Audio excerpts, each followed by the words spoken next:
Mbaniriza mu program Uganda gye twagala, the Uganda we want. Nze Mulanzi nzikiriza nti Mukama abakuumye bulungi era tumwebaza. Mu program eno tubuuza ekibuuzo. Enkola y'emirimu mu government n'obuvunaanyizibwa bwo bikuwa ekifaananyi kya Uganda gye twagala? Ekibuuzo ekyo abakugu be tubeera nabo, abagenyi be tubeera nabo, abatuula mu ntebe ya the Uganda we want, nga bwe bayogera gy'oli tukkiriza nti naawe obeera okirowoozaako. Kuba tukkiriza nti gavumenti erina omulimu gwayo ogw'okukola, naawe munna-Uganda olina omulimu ogw'okukola okulaba nga ffenna tutuuka ku Uganda gye twagala.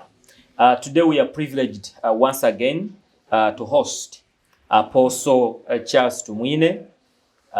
The little that I know about him, he is the founder and president of Ebenezer World Outreach Ministries and New Life Harvest Churches, Kampala, Uganda.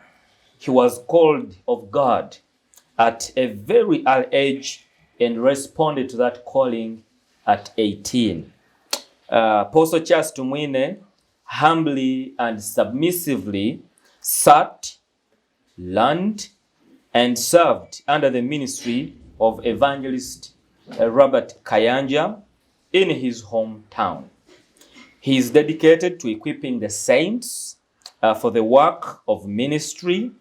He has ministered alongside many leaders, including the leader of Crusaders Church based in Chicago. He is happily married to Pastor Grace, and God has blessed them with 3 beautiful children. So we are going to hear more from him about the kind of Uganda he would like to see. And if you remember, on the 28th of July 2021, him, and that is Apostle Charles Tumwine'S, the presiding apostle of the born-again faith, Dr. Joseph Serwada, and Bishop Ronald Muchibi, they launched this program, the Uganda We Want, on the 28th of July 2021. Here we are today, having one of the 3 that launched this program, to hear more from him. Apostle, it's an honor and a privilege for me to have you in the Uganda We Want. Could you please greet our viewers and listeners? It's a pleasure for us to be here. Good morning, good evening, good afternoon, depending on the time zone that you are watching this program. Of course, I know IMC has got such a large viewership, and I want to assume that you could be watching from another time zone. So that's why I said good evening, good afternoon, good morning, depending on where you are at. Yes, I'm glad to be here in this hot seat of the Uganda We Want. Uganda gawe tujagala okugiraba. All right. Thank you so much, Apostle, for that. And our viewers, I just want to prepare you. We will be using, I'm tempted to say 3 languages, but we are likely to use 2 languages. Of course, if Apostle decides to go the 3rd way, it's okay for me as well. But I will allow him to greet you in that very language of his. Or the native. In the native one. Perfect. Twabakira mwena abakureba programu egi ibakweta da Uganda kwa kutukugenda amazina ganjye ninye Charles Tumwine twesije mwene ngorogoza twina amashobora mingi kugira ngo mwacwamo kugira ngo nimutoreba irizoba mwena kuruga abango bwensi egiona Uganda hero ya Uganda no mugishagwamani kugira ngo irizoba twija kugambe bigambebi Uganda ho kuba twena we are stakeholders. Sekera manyisa ngwiwe nanye byone bitukwenda ntubigamba mu program eji kugira ngo abana bitu n'abana babana bitu batunje businge ombero biri kwisha. Amen. Amen. Well, since you're one of the stakeholders of this country, the Uganda that we are talking about, I would love our viewers to really understand. I said a little bit about you, but we want to know more. Who is Apostle Charles Tumwine'S, who is going to speak to us about the Uganda he would like to see? Thank you, Mr. Mlanzi. Like you heard, my name is Charles Tumwine'S. I am a third generation of preachers in my family.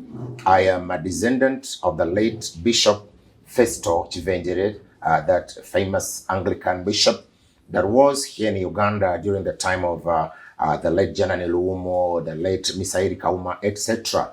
So I am the third generation of preachers.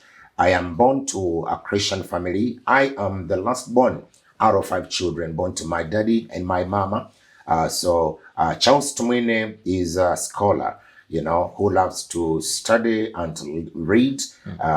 His first degree is in accounting. I mastered accounting, and then second degree is in theology, etc., etc.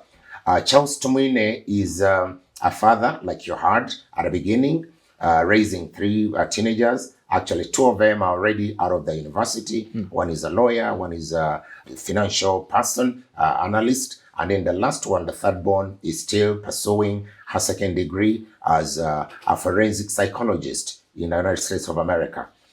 Charles Tumwine is a statesman who loves his country, who has been involved in various national programs as far back as 1980. Or even slightly earlier than that, up until now. As a Pan-Africanist, Charles Tumwine desires to see a Uganda that has been envisaged, that has been charted by our forefathers when they got up by the Spirit of God, I believe, and they said, "Oh, Uganda, may God uphold thee." So in a nutshell, that is who Charles Tumwine is. He's a married man to a woman, female. One woman for the last 32 years by the grace of the Lord. And they both reside in Kampala, in the suburbs of Kampala, where these stem from to serve the nations. Charles Tumwine is a man dedicated to seeing leaders coming up with integrity and value a subscription, because he believes that everything rises and falls on leadership. So briefly, that is who Charles Tumwine is. He has been here all his time. Was born here, was born in the city of Kampala, in Monago to be precise. Grew up here, went to school partly here and in Busoga for another part. So that is who Charles Tumwine is. Well, I'm interested to hear more from that very school you went to when you reached at that stage that you're supposed to go to school. Your primary. I don't know if by your time we had kindergarten like today, or nursery, then primary and secondary. Actually, during our time, we had nursery. We had, it was called, not kindergarten, it was called, but it was slightly before kindergarten. Infant. Infant. Our starting stage in the 70s was infant. So I went to Kamocha Tutorial School, and that is where I did my early stages. It was owned by Mr. Kabuye. It is no longer there now. He sold it to some investors. And those are some of the schools you cannot find today if you look them up. But it is a blessing that these things happen to shape me. So the primarily, I went to that. Then I went to an Indian school for the latter primarily, Malijibai Primary School in Rugazi. And and secondary schools, I attended several. Because of my quest for leadership and aspiration, I attended several secondary schools, among which is Jinja College, Busoga College Mwiri, Lugazi Secondary School, Kampala High School. In all these schools, it was not because I was stubborn per se, but I was like, I feel something is missing. Yeah, so I went through all those, and then I attended a Regent University in the United States of America, and Okay. Yes. Well, it's good to hear that you didn't migrate into those schools because of indiscipline. No. But because you're looking for something that will nurture you, are looking at the future. Yes. I'm excited about that. Now, as a person, you were so much focused on the future, how you wanted to be, how you wanted to lead, how you wanted to be effective and impactful to the people. Probably if God gives you life, you were projecting all those. Let's project about the future of our motherland, of our mother Uganda. Yes. Which kind of Uganda, Apostle, would you like to see? Well, I want to thank you since the inception of this program, which is becoming one of the popular programs that we have in the country, from what we do as a research and survey to find out, I want to thank you that you have labored to reach out to those peoples that cut across the board. This program has not been impartial whatsoever. You have brought every people from every shade of the political leaning in Uganda. You know, the ruling party, you have brought them, the opposition parties, you have brought them, the civil society leaders, you have brought them. So I want to thank you that this program has portrayed such professionalism, but also it has come out with such growth, and I want to thank you. Yeah, now the Uganda, I would want to say, for me, for my children, my grandchildren, my investments in this country, because all my investments, most of them, 80% are in this country, is a Uganda that fears God. Fears God in the sense that people's lifestyles should be hinged on the fear of God.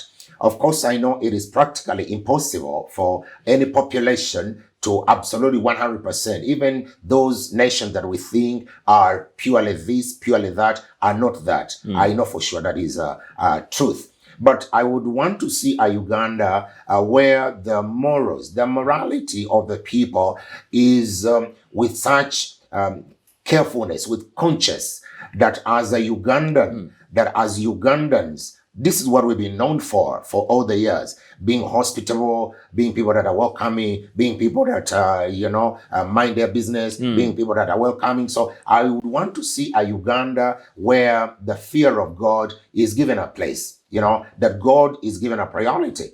No matter how everybody subscribes to him, but let there be the fear of God, and when there is the fear of God, suddenly it will cause us to not have Molanzi policing me, Captain Babu, etc. policing me, but it shall be upon us individually, because we shall put God as a priority in this country, and we shall do whatever we do with subscription to deity, But now, as it is, you look at the fear of God, be it Christendom, be it the Islam or Baha'i or any other shade of religion, there is not seem to be a great fear of God. That is why someone can do what they want to do in the name of what they want to do it without remorse, without thinking. So this is the Uganda I would want to see as a religious person, as a civic leader, as a person that is in the forefront of the religious matters of this country, to see Uganda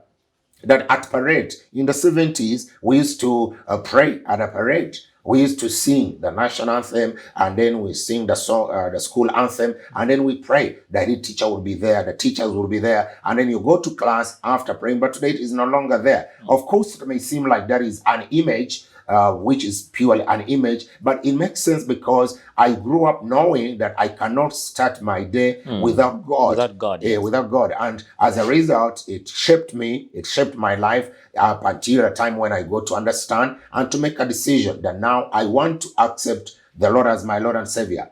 I want to see a Uganda that emphasizes equity and equality. Yeah, Apostle, before you go to equity and equality, let me take you back briefly on a God-fearing Uganda, a God-fearing nation.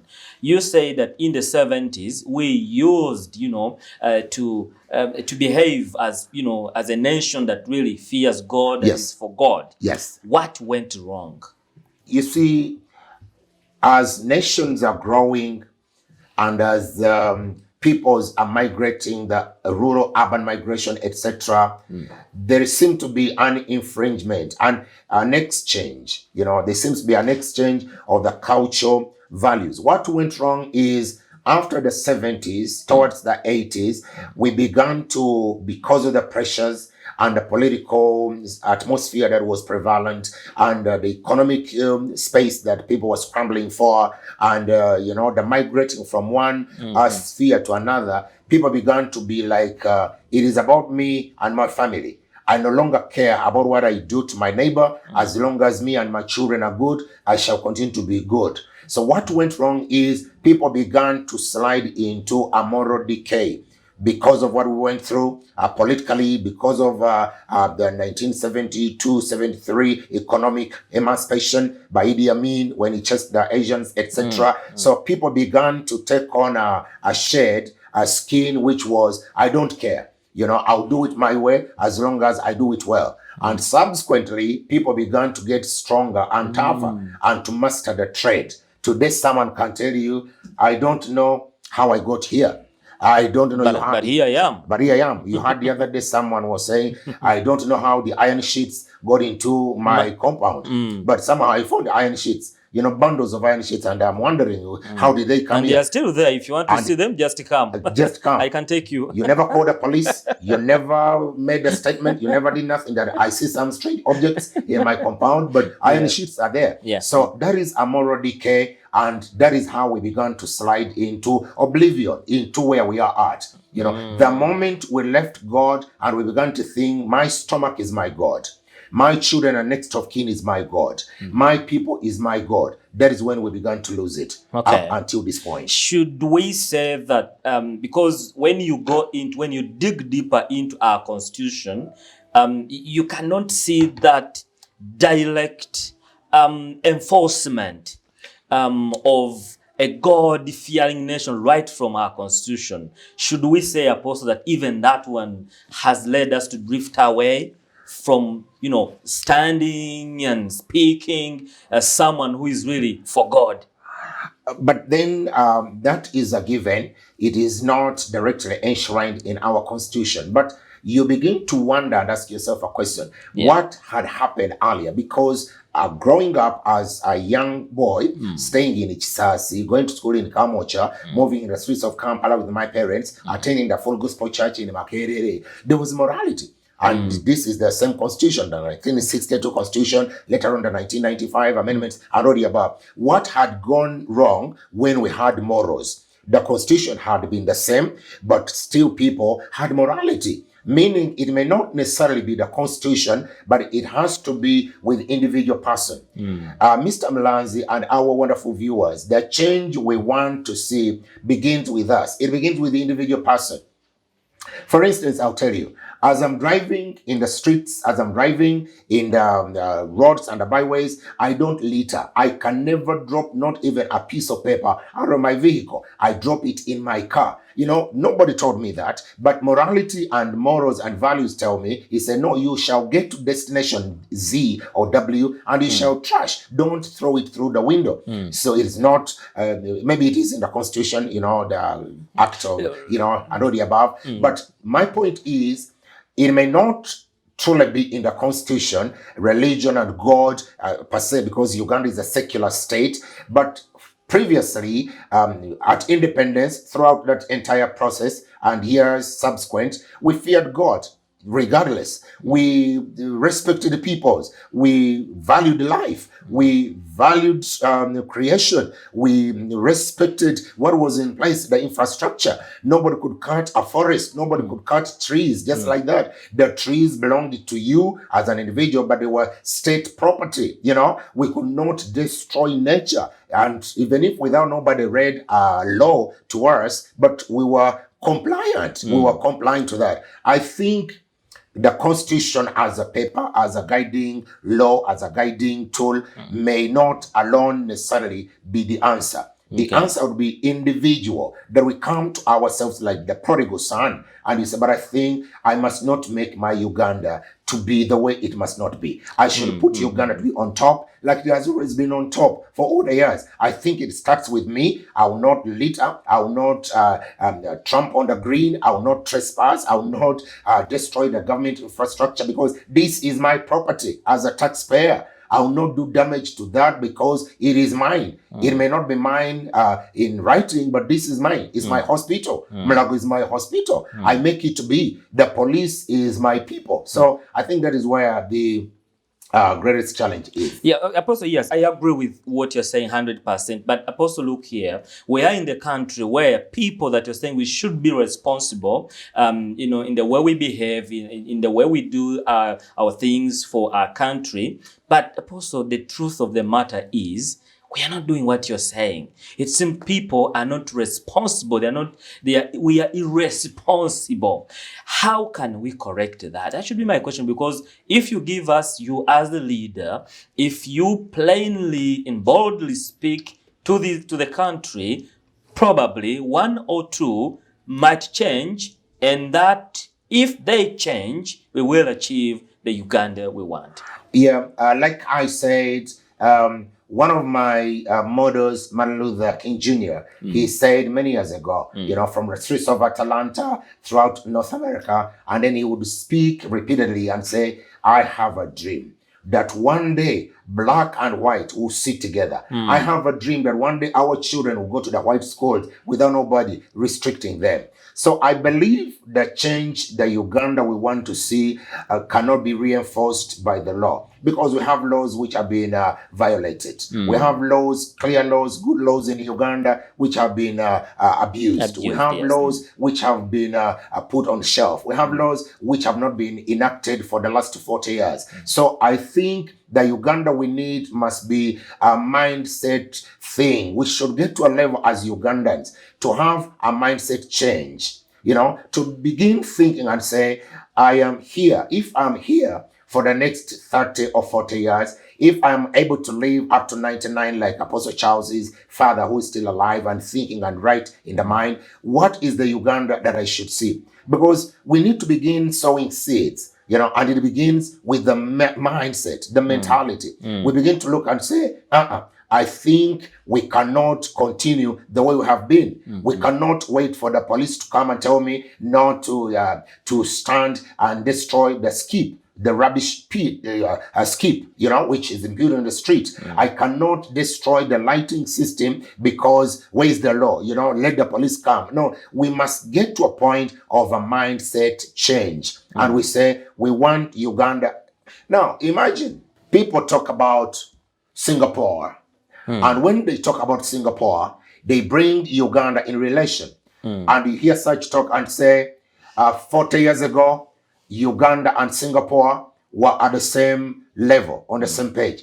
What happened for Singapore to be what it is today that did not happen to Uganda? With all these rich mineral resources, natural resources, the humanity, the courtesy that is in Uganda, the vegetation, the temperatures, the weather in Uganda, what went wrong? So number one is a mindset change. And number two is for God to raise another breed of leadership. We need a leadership that will not be stuck in the past. A leadership that will not be stuck into the past time zone, who will shift and move according to the 21st century. There is something that I was taught by my lecturer in one of the universities in South Africa when I was studying leadership. And he said, you class, you have come from all over the nations. You have come, some of you are CEOs, other of you are church leaders, etc. But this is not another space. This is the 4IR.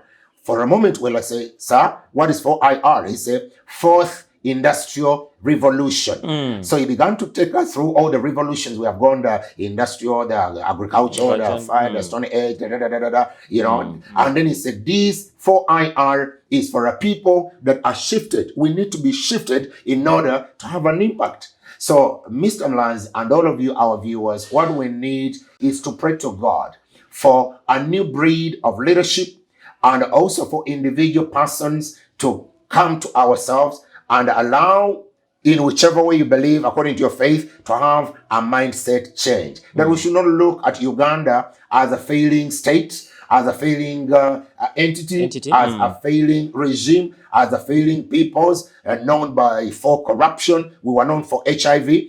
Whenever we traveled to America and Europe, they say, how is HIV in Uganda? How is Idi Amin? I would say, no, Idi Amin died a long time ago. HIV, we are trying. We have TASO, we have all this program, ABC, we initiated by the president. We are doing our best. They say, we know HIV Uganda. Tell us about that village that was wiped, an entire village. Talking about that place in Wooddu, where people were wiped. Not Bukakata, but that one towards the border, and an entire village was wiped. And we began to tell them and say, look, we are here, don't have HIV because I've been careful because, So now, I know it is not answering the question 100% because it is so broad. What can we do to get the Uganda we want? Yes. And as we are nailing down to this point, you say that you want to achieve a Uganda that fears God. Yes. I really want now to bring your attention to where you've been. God called you at a very young age, and you responded to that call at the age of 18. 18, yes. And since up to now, you're still in, serving and following. I would say you're still a staunch disciple of Jesus. Talk about now the church leadership.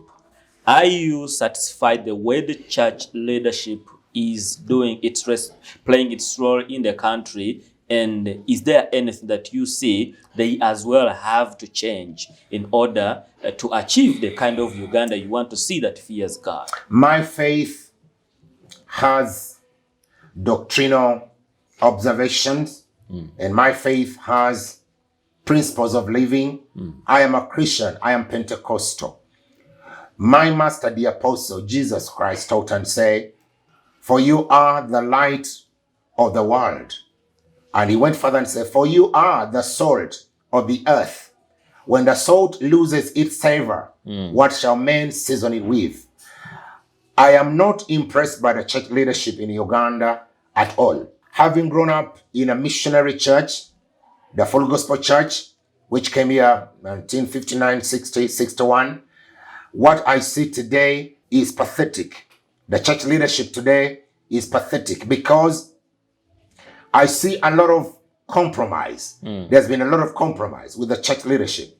There's been a lot of manipulation of the doctrine of Christ. And as a result, the people that are supposed to follow the leadership in church, where I belong, don't see no difference between them and someone else. Whereas in the 70s, in the 80s, as young people, our parents would bring us to Wandegeya. Wandegeya, ladies and gentlemen, is one place in Kampala, one of the suburbs in Kampala. It's a town called Wandegeya. They would bring us to that place every Sunday, and they would stand and witness about Christ and about how they have reformed, how they have turned from their sins. And we're little children, and we're seeing these men and the women, our fathers, they're speaking about this God, and they're bearing signs and fruits of repentance. When they left alcohol, witchcraft, bachwezi, rubare, baranji, emandwa, they changed for once and for all. And that was the church. And as a little child in the Sunday school, they taught me, pray, desert, run from sin, because you are a child of God. God hates sin. He does not work with sin. So that was the leadership then. Today you find a man of God, a would-be man of God, sending away his wife and say, "You know what, Lillian, I've never loved you." I use this name, not actual name. "I've never loved you. When I met you, I loved the grace and the gift. You were singing so well, so I married you. Go. I want to get another one." That is a taboo. That's ridiculous. That is in the singing, church. the sweetness of your voice has changed. It has changed. Has gone away. Because you are now having 4 children. You're having 3 children. So go back to your parents. And that is the church leadership that we are looking at, etc. There is a lot of vices in church. So the compromise, because in the Uganda We Want Apostle, as you launched it on the 28th of July, 2021, you are looking at who is supposed to do what and what is supposed to be done. Now, the compromise in the church, how can we deal with that compromise? In just a minute, and we sign off the first episode. Yeah, what we need to do for the compromise in church, we must pray for God to raise fathers, apostolic fathers. Apostle, you've been praying. No, raise. Yeah, you're not now this regular praying. Now this is petition. We must petition. We should stop praying and we must start petitioning heaven and say, raise apostolic fathers, men that will not compromise. That will tell you and say, that is not how it's supposed to be. That is, you are raising a young family. That is not how they treat little children and your wife, and they say, Charles Tumwine'S, this is not how you must not be the owner of the church. It belongs to the owner. Jesus is the owner of the church. I am under the shepherd. I'm just doing a small portion, but the church does not belong to me. So we should petition that God must raise apostolic fathers who must correct these errors without compromise. And number two, we should pray. We should cry to God and say, Lord, have mercy upon us. We have all sinned in every aspect of life. We have sinned. We need to go back to the cross. We need to reform and do ministry and church as it's supposed to be. Wow, I think you've heard it from Apostle Charles Tumwine'S. And when we are talking about the Uganda we want, you could see his heart. He didn't talk about any other thing, but he started with, he wants to see a Uganda that fears God. That to me speaks a lot of sense. That to me defines who Apostle Charles Tumwine'S is. You've heard it from him. You as a Ugandan, what are you going to do to ensure that we achieve the kind of Uganda we want? Let's catch him in the second episode. My name is Mulanzi Robert. This is the Uganda we want.